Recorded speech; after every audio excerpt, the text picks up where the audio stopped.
ఏపీలో మిత్రపక్షాలనే టీడీపీ బీజేపీల మధ్య మిత్రత్వం ఒకంత బీటులు వారుతుందా? ప్రభుత్వాన్ని ఇరుకున పెట్టే విషయాల్లో ప్రతిపక్ష వైసీపీకి బీజేపీ ఎందుకు మద్దతు ఇస్తుంది? రాష్ట్రంలో పెద్ద ఎత్తున అవినీతికి జరుగుతుందంటూ సాక్షాత్తు బీజేపీ శాసనసభ పక్ష నేత ఆరోపణలు చేయడంలో మర్మం ఏంటి? ఇవి ఏపీలో హాట్ టాపిక్ చర్చలు. తాజాగా అసెంబ్లీ సమావేశాల్లో ఇదే జరిగింది.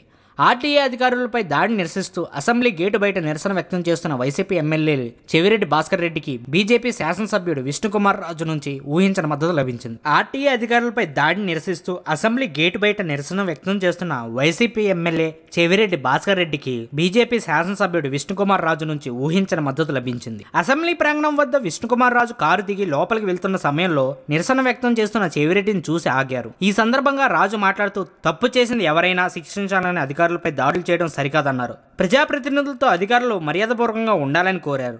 ఎంపీ ఎమ్మెల్యేలు క్షమాపణ చెప్పడం కొంత న్యాయమని విష్ణుకుమార్ రాజు వ్యాఖ్యానించారు. అనంతరం సభలో విష్ణుకుమార్ రాజు మాట్లాడుతూ ప్రభుత్వాన్ని ఇరకాటంలో పెట్టి అవినీతి ఆరోపణలు చేశారు.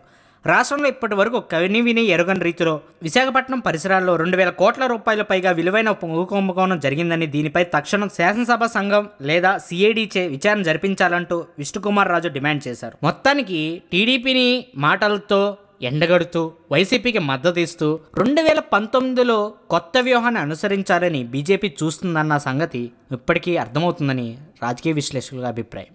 అది సంగతి.